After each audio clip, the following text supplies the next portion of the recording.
এই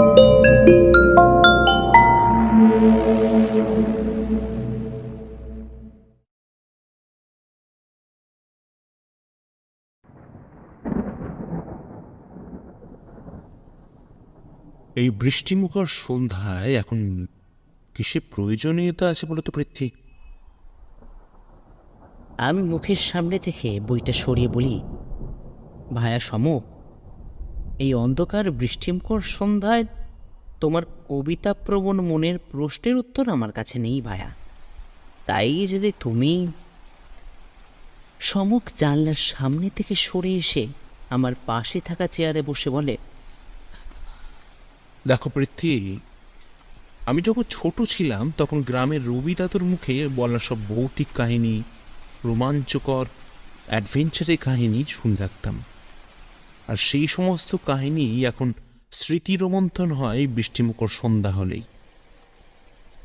হ্যাঁ, এটা ঠিকই বলেছো সম, এই কথাটা তোমার স্বীকার করতেই হচ্ছে ভায়া। আমারও একরকম অনেক ছোটবেলার স্মৃতি রয়েই গেছে। পৃথ্বী, আর সেই সমস্ত রবি দাদুর বলা কাহিনীর মধ্যে তন্ত্র কাহিনী ছিল আমার সবচেয়ে বেশি পছন্দের। এরপর সমক আমার থেকে ঝুঁকে পড়ে বলে, আচ্ছা পৃথ্বী, বলো তো তন্ত্র মানে কি? আমি সামান্য ভেবে বলি, আমি যেটুকু জানি তা তন্ত্র মানে তনু, ব্যাস সেইটুকু। হ্যাঁ, ঠিকই বলেছ তুমি, তবে আর একটু সংযোজিত হবে ভায়া।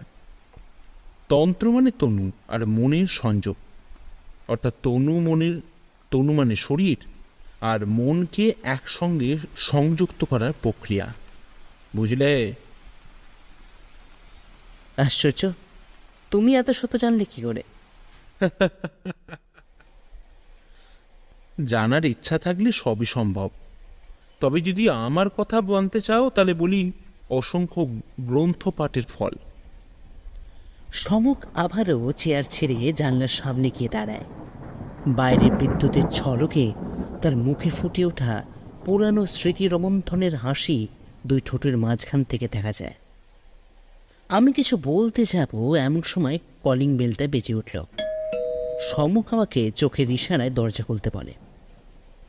আমি গিয়ে দরজা খুলতে দেখি রেনকোট পরিহিত এক ভদ্রলোক দাঁড়িয়ে আছেন। অন্ধকারে তার মুখ স্পষ্ট নয় ঠিকই, তবে বয়স যে খুব কম তা বলা যায় না। ভদ্রলোক আমাকে দেখে নমস্কার জানিয়ে বলেন, নমস্কার, আমি অজিতেশ বন্দ্যোপাধ্যায়। মিস্টার সেন আছেন? হ্যাঁ আছেন, আপনি ভেতরে আসুন। ভদ্রলোক ঘরে ঢুকে প্রথমে রেইনকোট খুলে দরজার পাশে রাখেন, তারপর নিজের পকেট থেকে একটা রুমাল বার করে মুখ মুছতে মুছতে বলেন, কিছু মনে করবেন না মিস্টার। পৃথ্বীজিৎ দত্ত, সমুখের বন্ধু কাম সহায়ক। ও আচ্ছা, আসলে মিস্টার দত্ত, এই বৃষ্টি মাথায় এখানে এসে আপনাদের বিরক্ত করতে আমি চাইনি, এবং তার জন্য অসংখ্য দুঃখিতও বটে। কিন্তু না না, ওসব কিছু ব্যাপার না, আপনি আসুন। ভদ্রলোক সোফাতে বসে পড়ে বলেন, আচ্ছা সমকবাবু। আমি ওনার কথায় এটা বুঝতে পেরেছি অন্ধকারে জানলার সামনে দাঁড়িয়ে থাকা সমককে ভদ্রলোক দেখতে পাননি। আমি কিছু বলতে যাব অমনি সমক কাছে এসে বলে, অন্ধকারকে সরাতে এসে আলোর খোঁজে এসেছেন মিস্টার ব্যানার্জি, তাই চারপাশে যতই অন্ধকার থাকুক না কেন, মনের ভেতরের আলোটা কিন্তু জ্বালিয়ে রাখা দরকার। মিস্টার ব্যানার্জি চমকে উঠে পেছনের দিকে তাকান, তারপর সমুখকে দেখতে পেয়ে চেয়ার ছিঁড়ে উঠে দাঁড়ান। পরস্পরে করমর্দন হয়ে গেলে সমুখ আমার পাশে থাকা চেয়ারে এসে বসে এবং অজিতেশবাবু নিজের জায়গায়। সমুখ এবার বলে, তাহলে অজিতেশবাবু, এত রাতে বৃষ্টি মাথায় আবার অন্ধকারে এই অধমের বাড়িতে? প্রথমে আপনার কাছে আমি ক্ষমা প্রার্থী মিস্টার সেন। আসলে এত দুর্যোগে আপনাদের না জানিয়ে চলে আসাটা ঠিক হয়নি আমার, কিন্তু কি করি বলুন তো, দুশ্চিন্তায় আমার রাতের ঘুম উড়ে গেছে, তাই সময় নষ্ট না করে আমি সিধে চলে আসি আপনাদের কাছে। আমি অবাক হয়ে বলি, দুশ্চিন্তা? কিসের দুশ্চিন্তা? আমি লক্ষ্য করলাম আমার প্রশ্ন শুনে ভদ্রলোক কেমন যেন নিঃসার হয়ে গেলেন। শম্কু সেটা লক্ষ্য করে, তাই গলা খাঁকড়ে বলে, অজিতেশবাবু, আপনি কি যেন বলছিলেন দুশ্চিন্তা? সম্মুখের কথায় ভদ্রলোক নিজের হুঁশ ফিরে পান। তারপর বলেন, আচ্ছা সমকবাবু, আপনি উচ্চিষ্ট গণপতির নাম শুনেছেন? আমি অবাক হয়ে বলি, সেটা আবার কি? সমক ব্রো কুচকে বলে, উচ্ছিষ্ট গণপতি, জানি, কিন্তু এই বিষয়ে আপনি... বলছে মিস্টার সেন, আসলে গত 1 মাস আগে জওহরলাল নেহরু রোডের একটি কিউরিও শপ থেকে একটা পুরনো ছবি আমি নিলামে কিনে আনি। আর সেই ছবিটা কি উচ্ছিষ্ট গণপতি নাকি? একদম ঠিক ধরেছেন মিস্টার সেন। প্রথমে নিলামে ওই ছবিটা দেখে আমার সেটা ভালো লাগে যায়, তাই মনস্থির করে ফেলি যত দামই হাঁকুক না কেন ও ছবি আমি নিয়ে বাড়ি যাব। আমার একটা ভালো ব্যবসা ছিল, বর্তমানে আমি কাজ থেকে অবসর নিয়ে এই সমস্ত মহামূল্যবান জিনিসপত্র সংগ্রহের নেশা করেছি। বুঝতেই পারছেন, অর্থের অভাব আমার নেই, তাই... তা অন্য কেউ আগ্রহ দেখায়নি? না, কিছুজন চেষ্টা করেছিল বটে, কিন্তু পারেনি। হ্যাঁ, তবে ডাক্তার সুধেন গাঙ্গুলি অনেকক্ষণ নিলামের সঙ্গে আমার সাথে হাঁকাহাঁকি করছিলেন, কিন্তু বেচারা আমার কাছে হার মানতে বাধ্য হয়। বেশ, বুঝলাম, কিন্তু আপনার এখানে আসার কারণ মিস্টার ব্যানার্জি?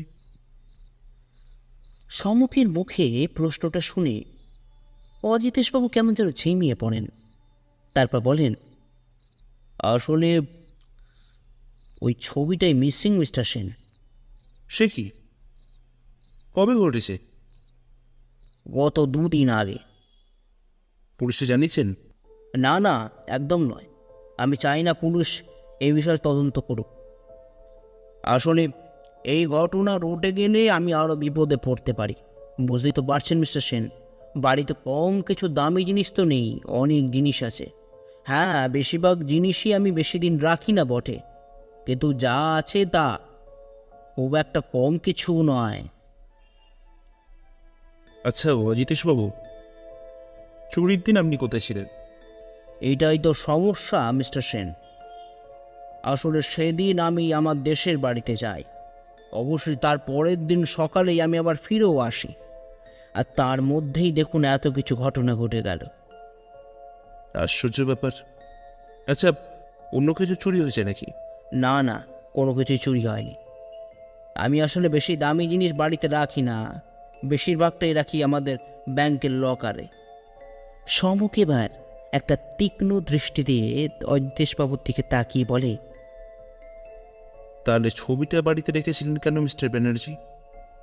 ভদ্রলোক সামান্য মুচকি এসে বলেন, "হুঁ, আসলে ছবিটার ওপর আমার কেমন যেন একটা মায়া পড়ে যায়, আর সেইটাকে আমার শোয়ার ঘরে আমার বিছানার ঠিক মাথার ওপর টাঙিয়ে দিই। অদ্ভুত ব্যাপার কি জানেন মিস্টার সেন, ছবিটা দেখলেই আমার মনটা কেন ভালো হয়ে যেত, তাই বুঝতেই তো পারছেন। বুঝলাম।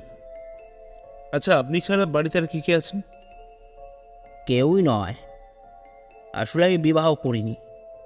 থাকার মধ্যে আছে মধু, ওই সারাক্ষণ আমার দেখভাল করে, রান্না বান্না, বাড়ির কাজ কর্ম, পরিষ্কার পরিচ্ছন্ন সবই ওরই কাঁধে। লোকটা কি বিশ্বস্ত? দেখুন সমকবাবু, আজ থেকে 15 বছর আগে ও আমার গ্রামের বাড়িতে আমার সাথে দেখা করতে আসে একটা কাজের খোঁজে, আর তখন থেকেই ও আমার সঙ্গে থেকে যায়। বুঝলাম। এরপর সমক কিছুক্ষণ চুপ করে থেকে বলে, আচ্ছা, আপনি আপনার দেশে কেন গিয়েছিলেন? জমি জমা সংক্রান্ত একটা কাজে বর্ধমানে চাই। বুঝতেই পারছেন শরিকি ব্যাপার, তাই ঝামেলার সুরাহা করতে যাওয়া, কিন্তু উল্টে আরও গণ্ডগোল বেড়ে যায়।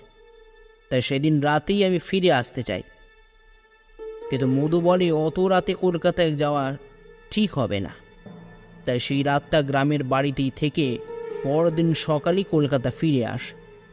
আর ফিরে এসে দেখি দোতলায় আমার বেডরুমে কেউ ঢুকে জিনিসপত্র যত্রতত্র ছড়িয়ে পরে ছবিটা নিয়ে চলে যায়।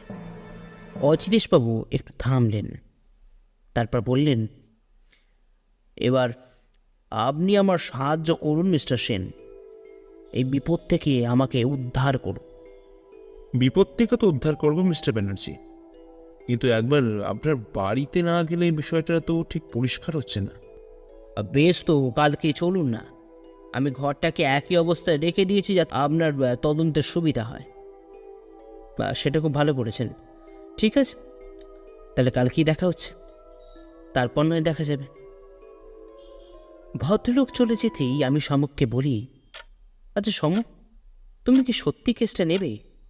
সমক আমার প্রশ্ন শুনে অবাক হয়ে আমার দিকে তাকিয়ে দেখে, তারপর নিজেকে সামনে বলে, হ্যাঁ, কেসটা নেব কি, নিয়ে তো ফেলেছি। এবার বলো তো তুমি কি করতে চাও কেসটা নিয়ে? আচ্ছা এবার বলো তো, তুমি কি চাও না কেসটা আমি নিই?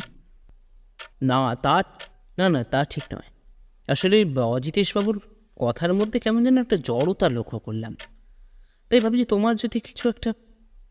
কিচ্ছু হবে না ভাইপ্রীতি, তবে একটা কথা বলতে পারি আমি তোমায়। কি?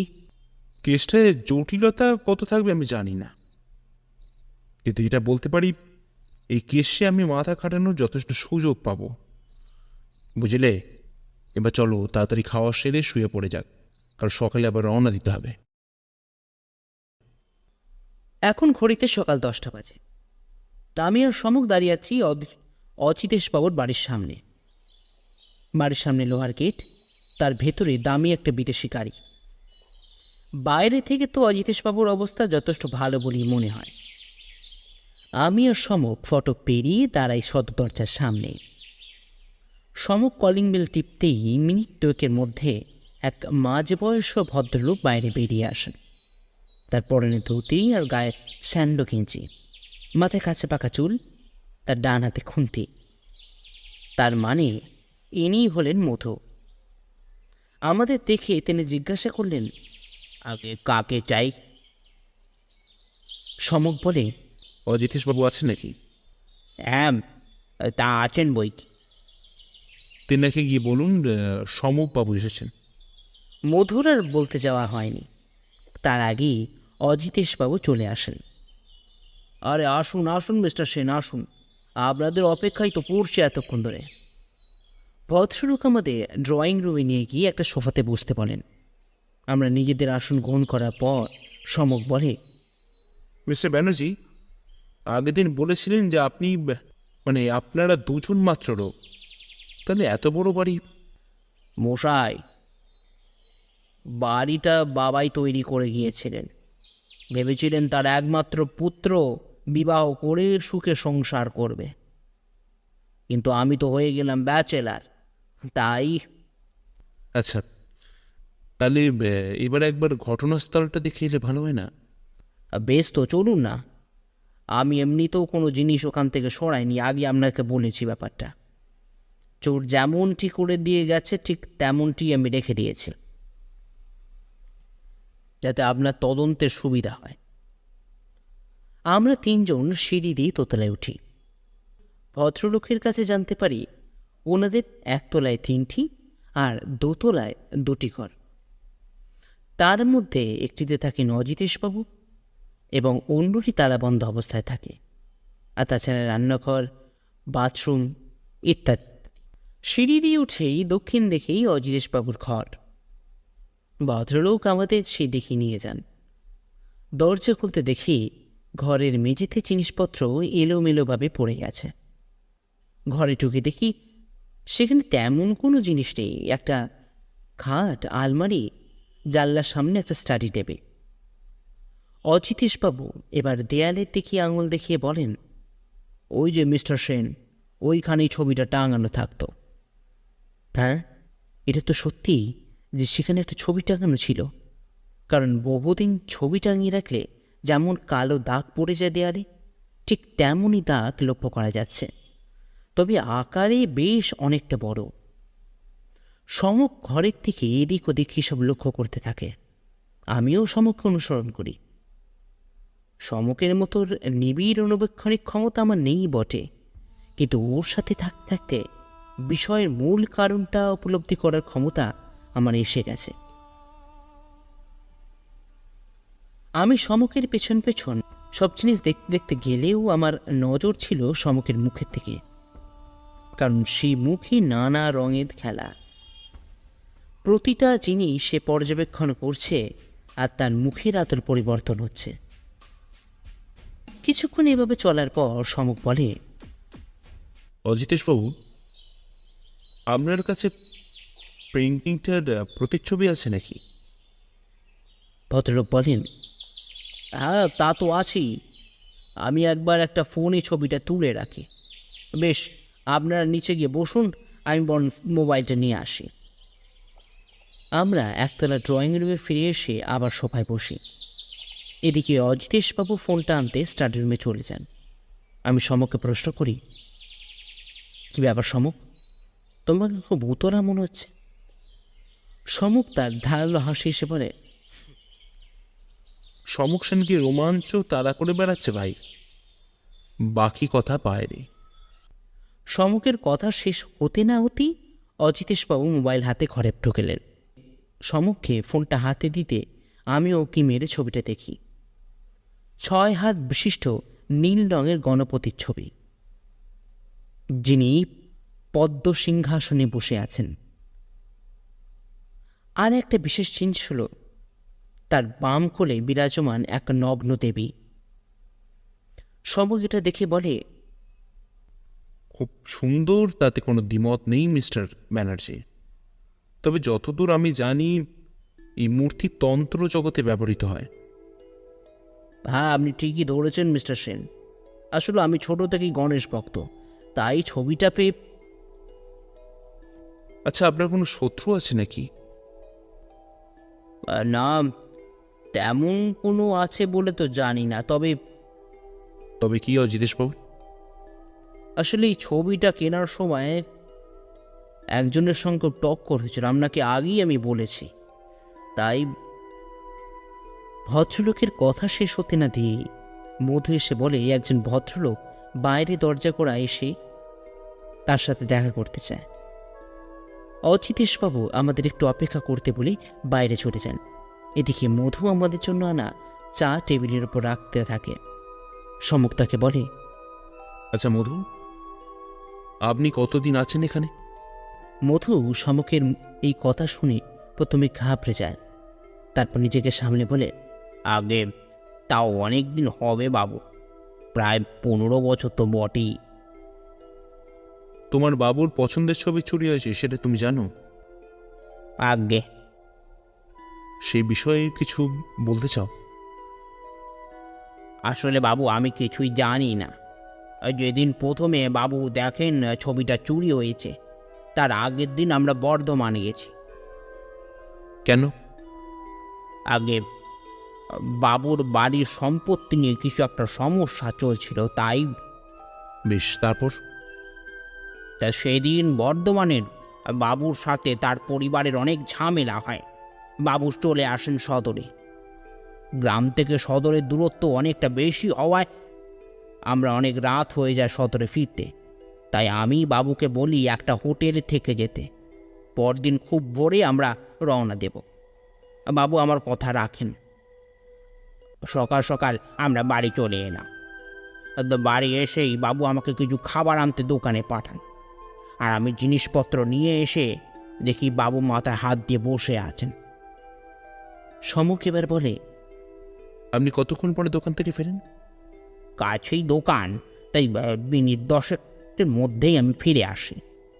বেশ, ঠিক আছে, আপনি এখন আসুন। মধু একটা নমস্কার জানিয়ে বাইরে চলে যায়। আমি কিছু বলতে যাব, অমনি সমক আমার হাতটা চেপে ধরে। দেখি অজিতেশবাবু ঘরে ঢুকছেন।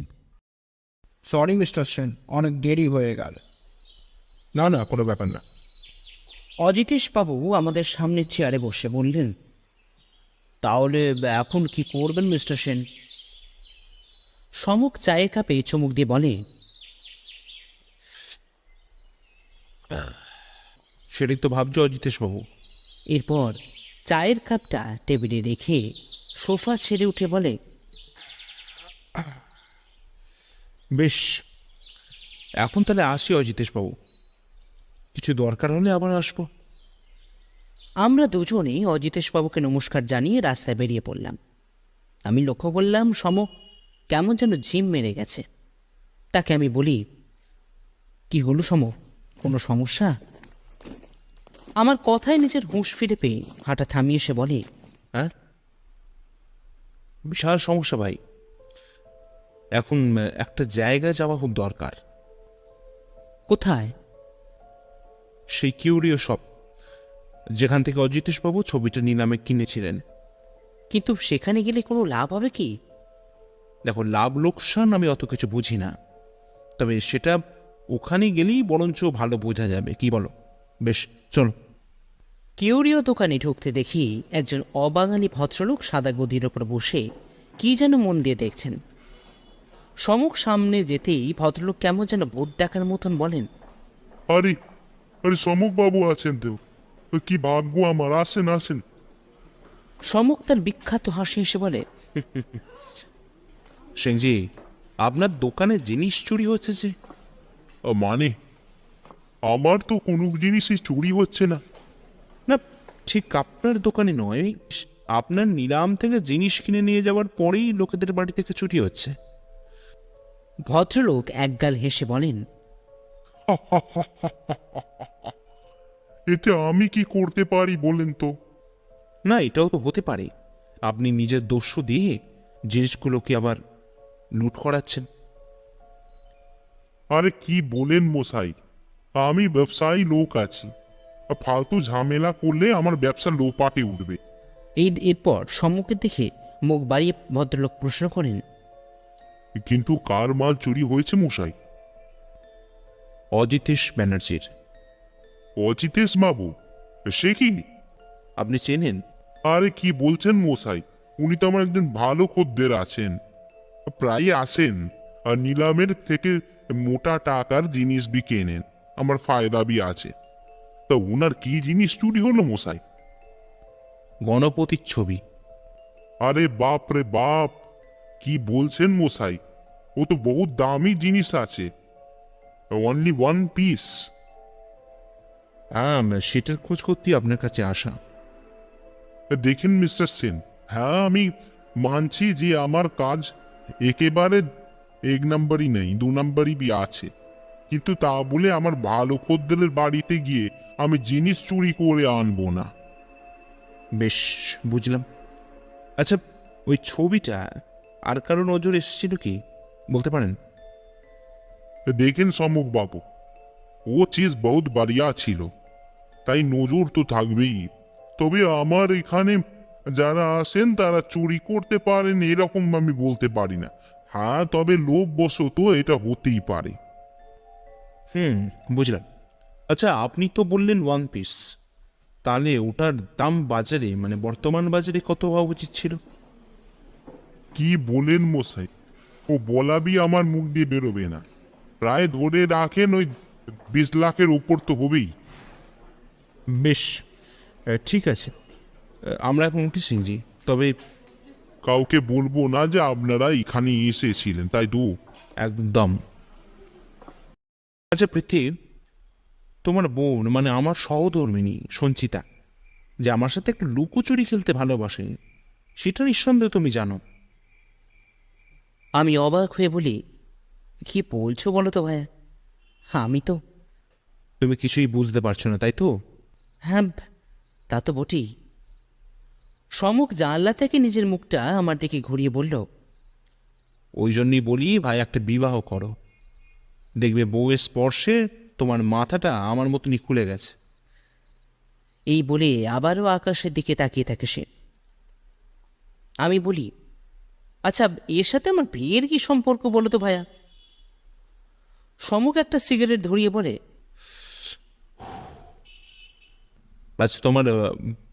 আজ তোমার বন্ধুর পরীক্ষা, বুঝলে? আচ্ছা তুমি কি বলছো? আমি কিছুই তোমার কথা আমি কিছুই বুঝতে পারছি না সমক, যদি একটু। পৃথ্বী বলবো, অবশ্যই বলবো। সময় হলেই সব কিছুই জানতে পারবে। তবে একটা কথা জেনে রাখো ভাই, সমক সেনকে বোকা ভাবা খুবই মূর্খের কাজ। এরপর চেয়ার ছেড়ে উঠে দাঁড়িয়ে পড়ে, ও বাবা, বেশ চলো শুয়ে পড়া যাক, কারণ অনেক কাজ আছে। হে, প্রস্তুত থেকো। এরপর একটা হাসি হেসে সে শুতে চলে যায়। আমি এটুকু ভালো বুঝতেই পারছি যে বড় কোনো চক্রবহ ভেদ করতে চলেছে সমক। হয়তো চোর কে সেটাও বুঝতে পেরে গেছো। এখন খালি সময়ের অপেক্ষা। চলুন শুয়ে পড়া যাক। আমরা কোথাও চলেছি সমক? সমাধানের পথে পৃথ্বী, সমাধানের পথে। সকাল সকাল হেয়ালি করো না তো। হেয়ালির যে কি ভীষণ হতে পারে তা আজ বুঝবে ভায়া। এরপর সমক আর কোনো কথা বলে না। আমাদের গাড়ি যখন অজিতেশ বাবুর বাড়ির সামনে গিয়ে দাঁড়ায়, তখন দেখে পুলিশের একটা জিপ সেখানে দাঁড়িয়ে আছে। আমি সমককে বলি, অজিতেশ বাবু কি তাহলে? আমার কথা শেষ হতে না দিয়ে সমক বলে, না পৃথ্বী, এখন এসো, পরে জানতে পারবে। ঘরে ঢুকতে যাকে দেখলাম তাকে অজিতেশ বাবুর বাড়িতে আসা আমি করিনি। তবে সমকের বিষয়টা আমি বলতে পারবো না, কারণ ওর মুখ দেখে কিছুই বোঝার উপায় নেই। ইন্সপেক্টর কমলবাবুকে দেখে আমি বলি, আরে আপনি এখানে কি করছেন কমলবাবু? সমক কমলবাবুকে কিছু বলতে না দিয়ে বলে, আমি এমনটাই আশা করেছিলাম অজিতেশবাবু। অজিতেশবাবু অবাক হয়ে বললেন, কেন এমন বলছেন কেন? সমক সোফাতে গা এলিয়ে দিয়ে বলে, বলছি কারণ, এক প্রকার এক কারণই বলছি। আমি বলি, কি হেয়ালি করছো বলো তো কাল থেকে ভাইয়া?